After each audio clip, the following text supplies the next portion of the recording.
Of the panels, all of the panelists have extensive depth and breadth in this field and global experience. They've worked in the private sector, in private markets, and for public, non-for-profits, and NGOs, and in government. David Roodman is, he's kind of our deep thinker, our big thinker. He's writing a book about microfinance, and he's writing it in an open environment. He's blogging and writing chapters and getting ideas from people and getting responses back. And I was wondering, David, you know how when people write books, the credit section in the beginning, how are you gonna, I don't know how you're going to handle that. It'll be hundreds and hundreds of. So he's going to be listening to what you have to say and channeling all that into his book.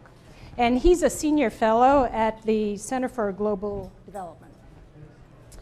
Reeta Roy is the CEO of the MasterCard Foundation and also an expert on global health. At the Skold World Forum, MasterCard and BRAC announced that MasterCard was funding the BRAC model in Uganda at a level of $45 million. So as a philanthropic investor, MasterCard has made significant investment in this model of microfinance. Michael Schlein, is that how you say it? Yes. We just met, is the president and CEO of ACCION. And ACCION has, from an impact investing point of view, ACCION has had a successful fund. It's closed, it's paying out now. And they are developing at least one or two other products for the impact investing space. Keely Stevenson is the CEO of Bamboo Finance, which is another commercial fund that is kind of a follow-on to Blue Orchid's successes in the microcredit industry, and is a commercial fund that is targeting more the small and emerging growing companies.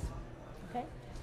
And I have special loyalty to Keely because I've been on the board of directors of ACCION Funds since its founding, and Keely was in the first class of ACCION Fund fellows that we had in 2005. So I'll just say a couple of words, and then we're going to just jump right into questions. And we're allowing a lot of time so that you'll have an opportunity to participate and contribute and join in the conversation. And we're assuming that most people, this is a sophisticated audience, that you're fairly familiar with microcredit and microfinance. So I just wanted to say a couple of words about that, that this was a very important idea that, and a concept that has informed global development policy over a period of many, many years. And with built around the core idea and discovery, really, that the poor are bankable. And the Guineas model of microfinance developed and really spread into many, many other countries. What you may not know is that when in Bangladesh, when Guineas first started, the idea was to make small loans available to poor people. And so there wasn't a focus on women in the beginning. It was through experience and through discovery that they realized that women were actually better at paying back their loans than men, and that they tended to invest in social value, in sanitation and health and hygiene and education. So from the impact investing point of view, what developed through this model was a very clear business case that it was easy to look at microcredit and understand the fundamental economics of how one makes money making microloans. And in the early days of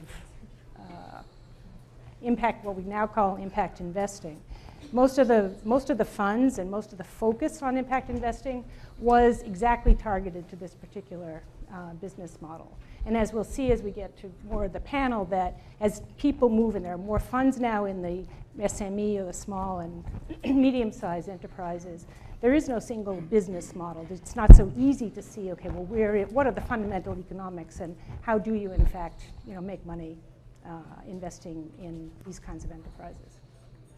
So the title of our panel is Microfinance, Is It in Crisis? And David is brave enough to begin to try to frame that question for us and to see, well, are these growing pains? Is this an embryonic industry that's going through some changes and learnings, or is there some kind of fundamental and structural transformation that's happening in the industry? Okay, great to be here. So you refer to this. What is this a crisis? And maybe I should start by explaining what the this is a little bit. Good idea. Some people may not know the subject as well.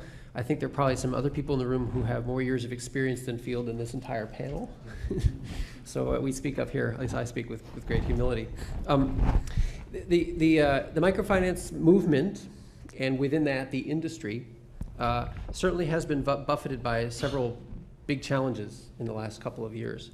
2 years ago, we saw the arrival of the first randomized studies of the impact of microcredit on poverty, which, at least over a short time frame in a couple of specific locations, did not find that it systematically reduced poverty, although the India study did find that it stimulated microenterprise, that there was really something to that story, and increased business starts and profits. But that still tended to undercut the popular image of microfinance, which, as we know, is about being a silver bullet against poverty and all that. I emphasize popular image as distinct from what everybody was saying about it, right? There's popular perception, and there's what the experts say. The media quickly pounced on those stories as showing, microfinance doesn't work after all. So then that created a public relations challenge for the movement in the industry. And it was more than that. It really did challenge how some people thought about microfinance. The other thing that has happened, as many people know, is that there have been some, I hesitate to say bubbles, but stories of overshoot and crash in specific countries. The most known is India, but before India, in 2008, 2009, we saw a similar overshoot and crash in Morocco, Nicaragua, Bosnia, and even a bit in Pakistan. And in the case of India, the crash was associated with popular media coverage telling stories of women being pushed into prostitution by the need to repay loans, women being pushed to suicide, or men being pushed to suicide by the need to repay loans.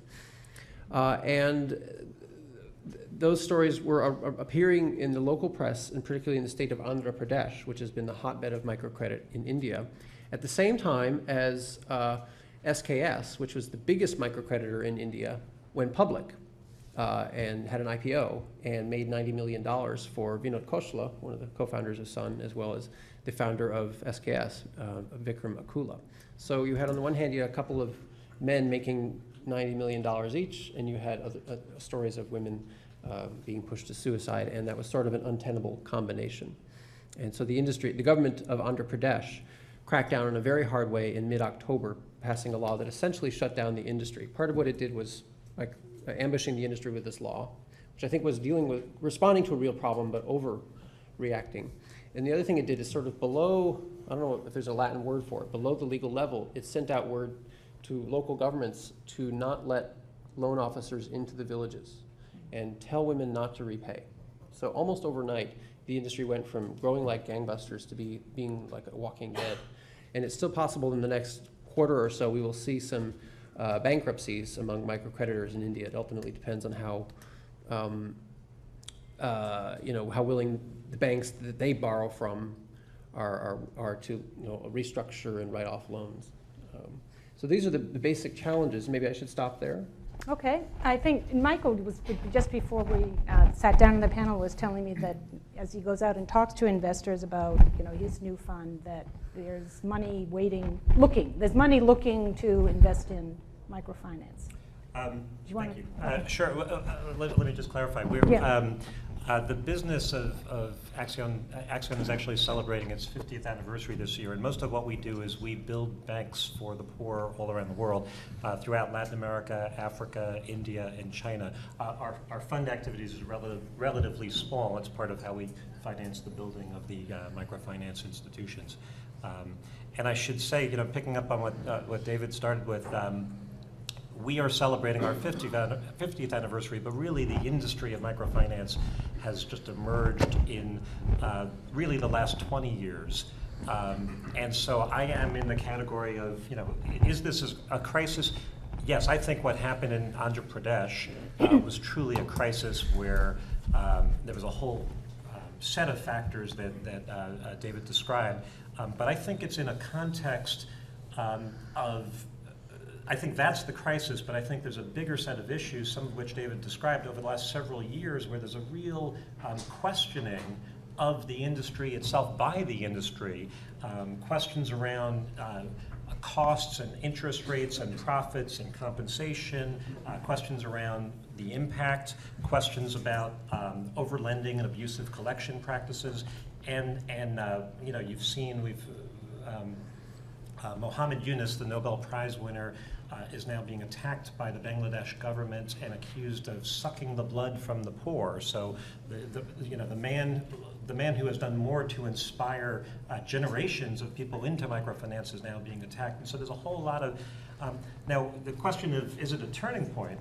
I think turning points are inflection points. I certainly think this is a reflection point, and I think there are several people in the industry, people throughout the industry. There's no way you can look at what's happening or what has happened in Andhra Pradesh without pausing and saying, whoa, what have we created here? So I think that's a very, very healthy reflection point, and I actually do think it will be an inflection point and a turning point. I think there are people in the industry who are coming together, including Rupert Schofield, who runs Finca, who's in the audience, and there are people coming together saying, look, there are serious issues here. Some of it is blown out of proportion, but there are serious issues here that we really need to take a good look at ourselves. On the investment question, specifically, it's kind of an interesting structure in the industry today. Just some data.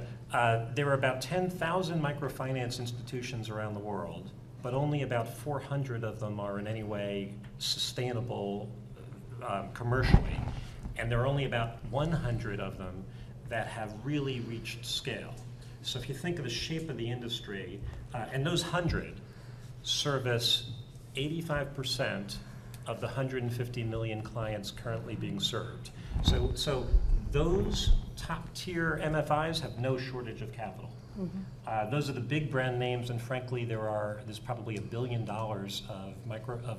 of money that's been raised in microfinance investment vehicles. And the challenge in the industry is they're all trying to invest in those 100. I do think Andhra Pradesh gives people pause, but I don't think, I think it's pause, but I don't think it's a real, I think it's still very attractive. The rest of the industry does not get access to capital, and I think it's a real challenge. So there are only 100 that have reached scale, and I think the challenge for the industry is to bring long-term patient capital to that next tier, and that's frankly a lot of our work, and that's what our next fund will focus on. Yeah. Well, if there are approximately 150 million people being served, but there are 2.5 to 3 billion people who are unbanked, then what does that mean for? There's a long way to go, and and what's going the model look like to get the rest of these people banked? I love the way you're framing the question, because I got it from Reeta. She's going to answer this one too. Okay. I'm sorry. No, please, Michael, go ahead. No. I think a lot of the context is, in 20 years, we've gone from serving tens of thousands of clients to 150 million clients, which is amazing, but pales next to the 2 or 3 billion clients that we really need to find ways. So I'm hoping that this is a reflection point from which we can deal with some real issues and then begin to really get to even much greater scale. And that does mean access to capital, because that's the only way you can get from 150 million to 2 or 3 billion. So let me stop So there. Reeta, go ahead, chime in. Okay, thank you. I just wanted to add a couple of points to what both these gentlemen said. I think that whether we call it a reflection moment, a pivotal point, turning point, you know, one of those moments, it's one of those moments. And the story for microfinance is still a work in progress, and the narrative is still being written. And that from day one, philanthropy, and I do mean philanthropy in the sense of good old-fashioned grant making, was part of that story. And so we're at a point now where actually very, very healthy questions are being asked at a point of maturation of some sort for this movement.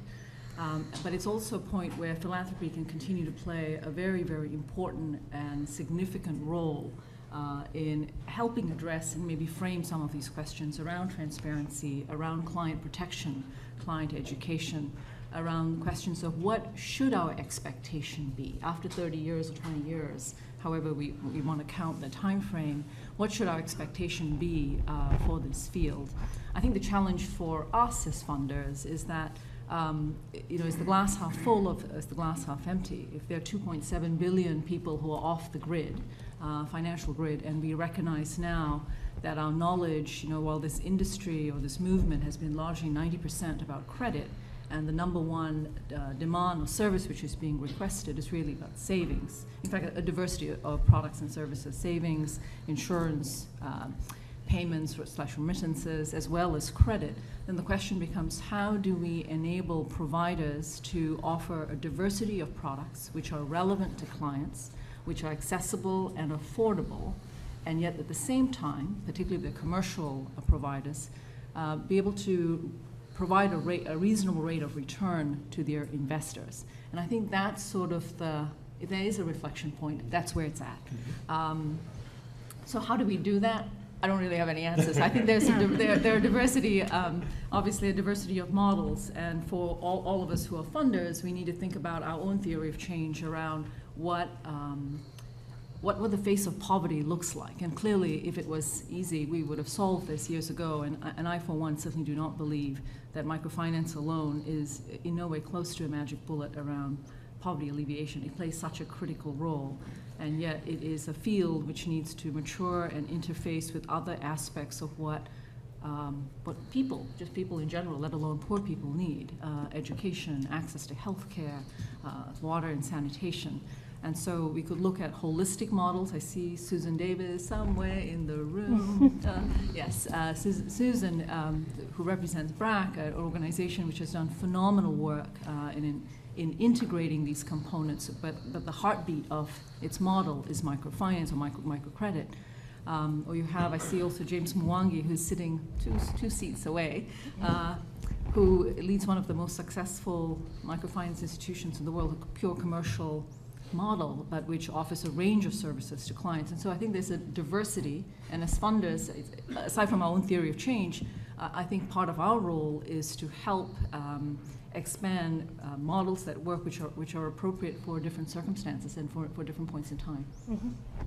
I'd like to come back to the regulation, but let's but now that we can come back to that and carry on with the different types of models and the investment that MasterCard has made in this holistic ecosystem microfinance plus kind of model that BRAC has pioneered.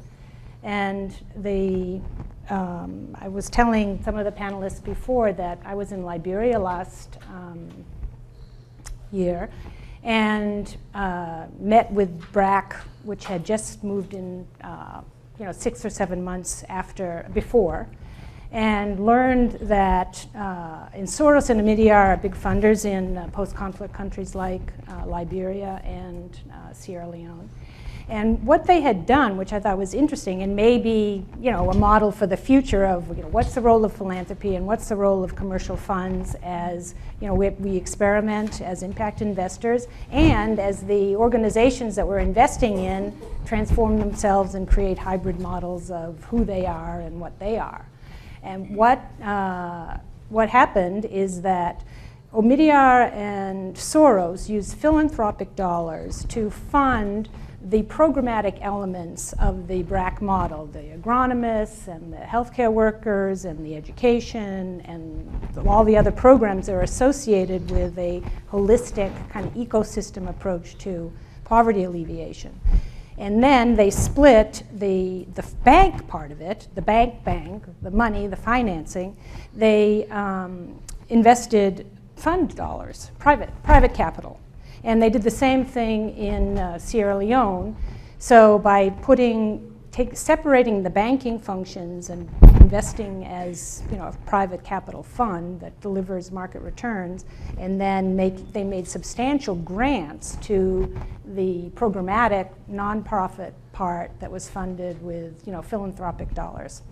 So is this, what do you see other kinds of models of where, what is the role of philanthropy as more organizations transform themselves into some hybrid structures of, to seek sustainability, and that more and more funders are looking to get some of their money back and as impact investors? I can answer that. Actually, the last time I was here at the Global Philanthropy Forum was in 2002, I think, or 2003, managing the Skoll Foundation's portfolio on microfinance. We were making grants to organizations that were doing very, very important work in building these type of organizations in their sort of earlier days. And some of those, obviously, in the early stage were NGOs that couldn't take in deposits and savings, and so the capital financing from philanthropy was extremely important.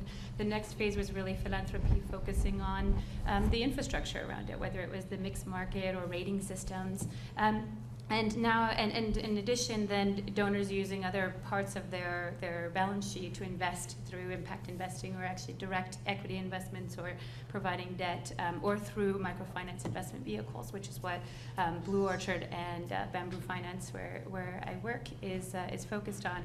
And as we look now today at kind of where beyond microfinance, one of the components of kind of safeguarding and guiding the future of not just this industry, but all the other industries that are starting to emerge in more meaningful and professionalized way to serve low-income communities. So looking at other opportunities that are investable in things like healthcare, affordable energy, water resources, and there's a hugely important role in philanthropy in fueling those opportunities, both on as investors directly in commercial opportunities, as well as grant makers, and looking at some of the market intelligence, market knowledge around where the real impact of these are, and building the ecosystem to support them, whether it's technical assistance funds or specifically looking at partnerships with existing institutions. I think there's a hugely valuable and honorable role that philanthropy can continue to play in microfinance,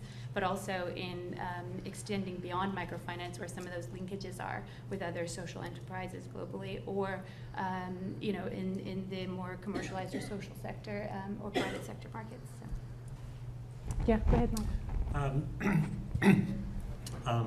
If you start with what Reeta articulated as there are 2 to 3 billion people around the world who lack access to financial services, and you have a vision of full financial inclusion that goes way beyond just lending, but also includes savings, insurance, payments, remittances, all of the financial services that, frankly, everyone in this room takes for granted.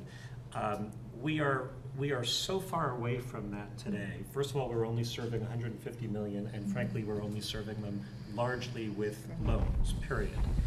And so when it comes to what's, there are dirty little secrets in microfinance. No. It is, first of all, it is only the loan product that has been demonstrated that can be commercially viable and sustainable. And it goes even further than that. Almost every of the major commercially viable microfinance institutions today started with significant subsidies in their early years.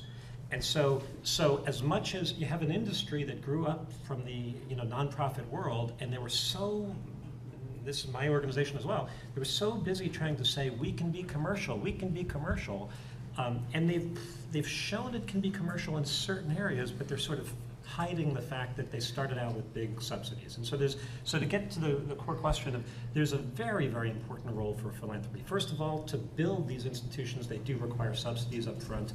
Later, in years 5, 6, and 7, they can start to be sustainable and generate a return. The first couple of years require significant subsidies. First of all, and that's a lending-focused initiative. Savings, payments, insurance, all require enormous subsidy. And that's to do what we know today. Then there's a whole areas of innovation where we're trying to figure it out, which of course require subsidies because we haven't figured it out. And then there's Africa is, 1% of Africa has access to financial services. 99% of sub-Saharan Africa lacks access. The need is enormous. And you do hear about overlending in Andhra Pradesh, but you don't hear about hundreds of millions of people who have absolutely no access throughout India.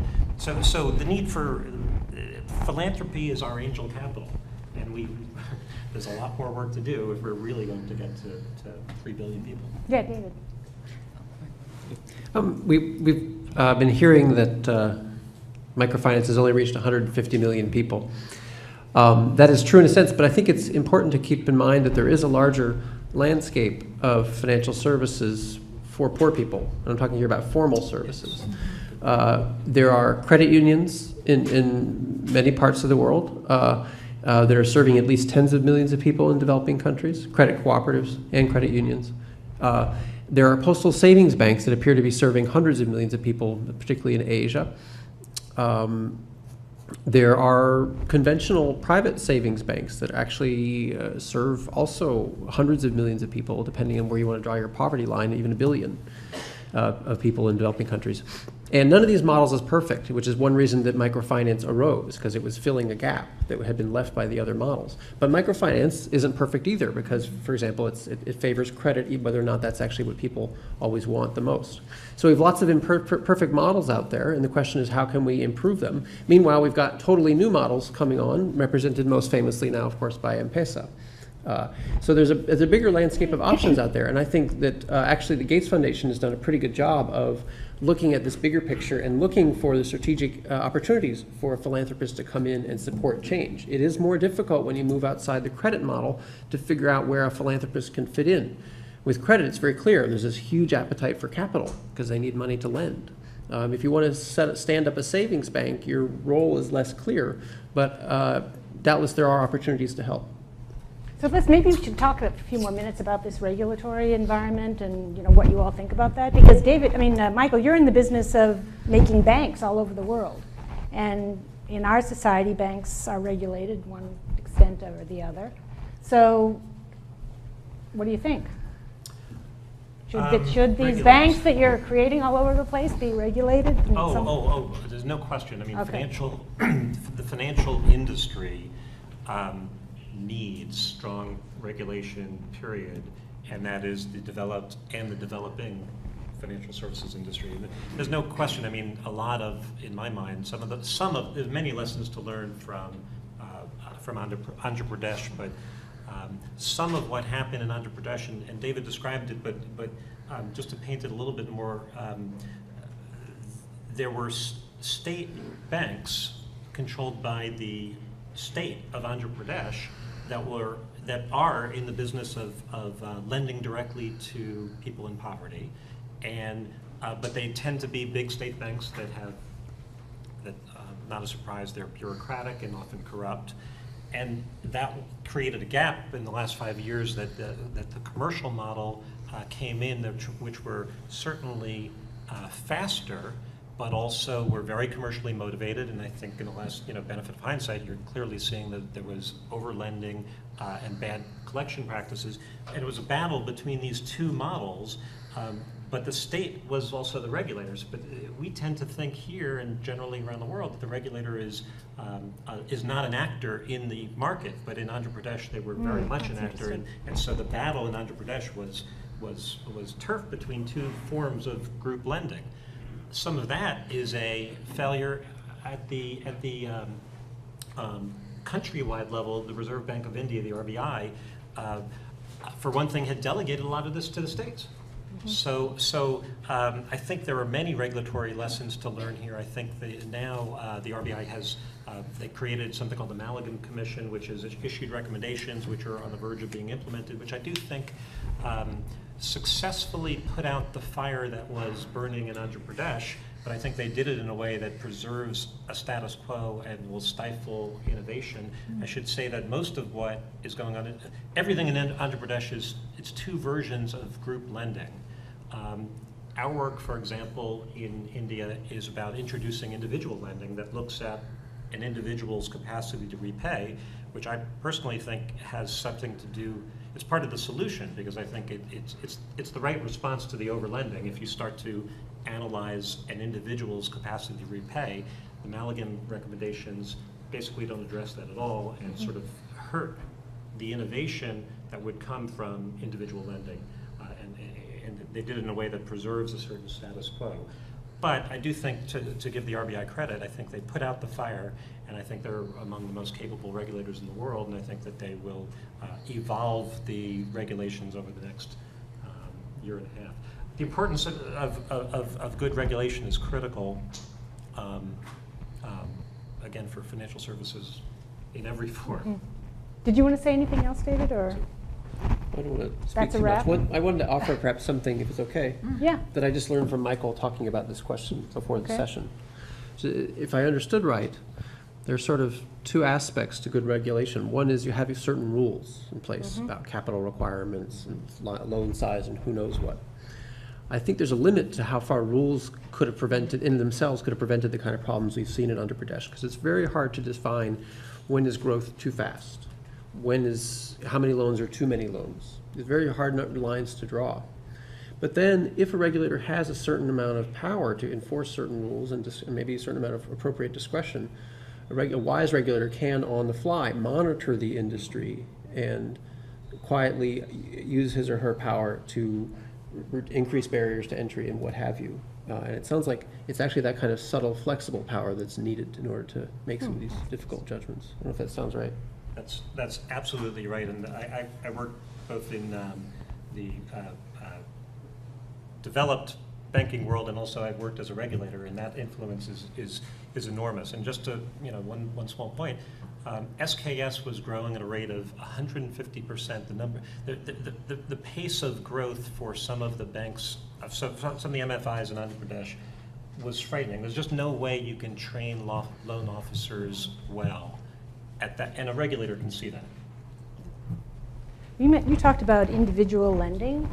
I thought that panel this afternoon was so fascinating about the new technologies and phones and mobile phones, and who knows, maybe these 3 billion people that are unbanked are going to get mobile phones before they get banking. Or the banking is going to be delivered on the phone. They have the mobile phones already. Actually, I was telling somebody today that the insecticide-treated malarial bed nets, they are being manufactured now with pockets for cell phones. And those are nets those nets go through aid channels, which mean they're supposed to go to poor people, and we hope that most of them do go to poor people. But it is, I was just fascinated by what he was saying about the phones. And I had met the head of emerging markets for Vodafone for North Africa, and he was telling me that they do have a microcredit individual loan product in Kenya, and there have been so many attempts among many NGOs and other commercial establishments to develop and sell an insurance product for the poor. Well, Vodafone has an insurance product for the poor on the phone. It's for funerals, which are a big deal in Kenya. And there you have the microcredit product. And then he was describing today these millions and millions of these cash transactions that are going on over the phone.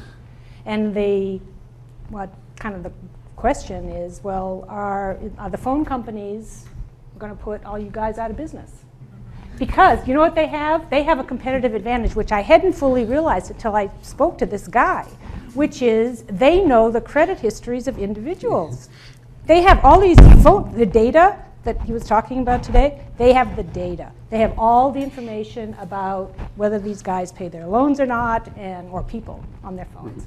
And it's kind of a valuable asset, which many other organizations have attempted to develop ways and gather data to be able to make loans to individuals. Oh, they also have a student loan product on the, on the phone. It's just the innovation that's taking place with mobile devices for the poor is really stunning.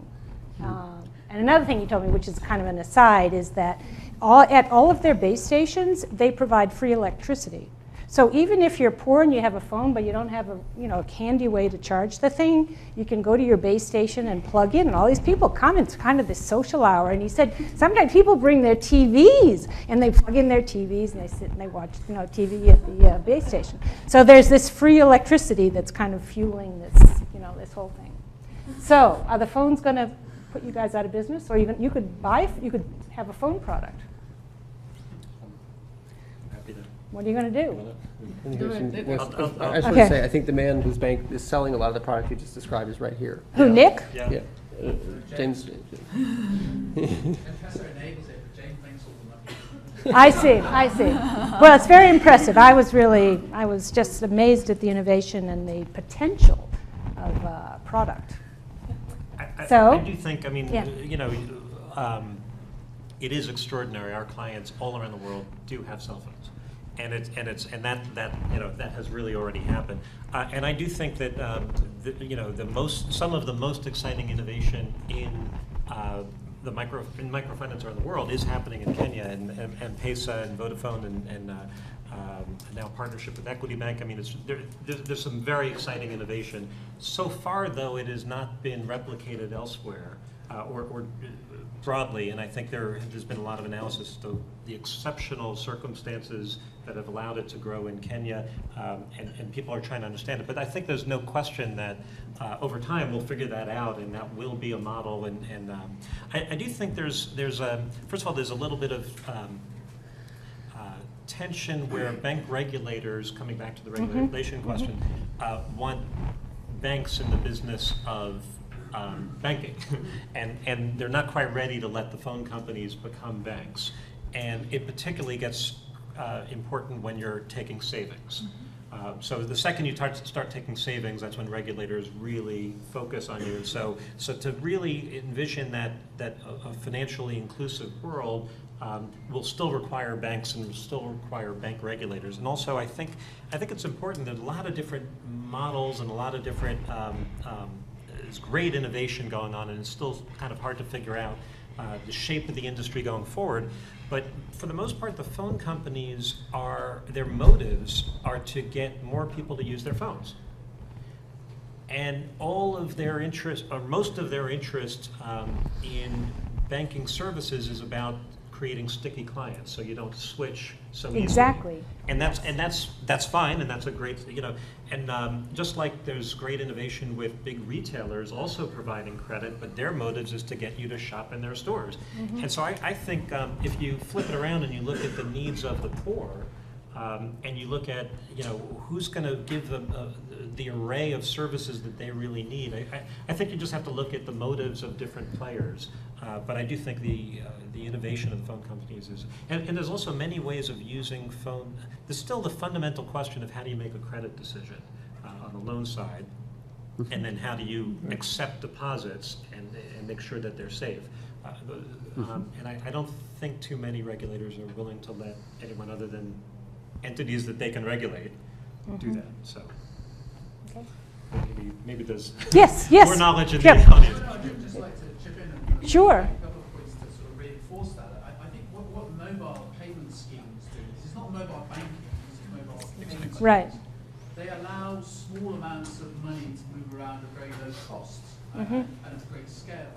I think that suddenly gives you an entry point to start thinking about innovating in the financial products, the deposit-taking products or credit products. Once you've got the ability to move a small amount of money around at a very low cost, that I think will take out costs. It'll be one barrier that's sort of hindered microcredit. Now the high interest rates are because of the costs involved. Now suddenly we can address that particular problem. I do think it's important that regulators allow the non-banking activity to happen. So let these payment systems mobile payment systems come into the market. And unfortunately, the success in Kenya has actually led to a hardening from central bank positions in other markets around the world. Many very, very sort of strong lobbying from the banks asking, on that very point that you made, they're worried that the network operators are going to come in and are going to change the landscape. That's, in some way, that's counted against the sort of the development of the basic payment services opportunity. But my argument, and it's often being used by other people in the network operator space, is there needs to be appropriate regulation for payment services, which is a lighter touch than you need for deposit taking or credit services. But if you allow payment services to happen, we'll start to see other things happen in the sort of mainstream financial space.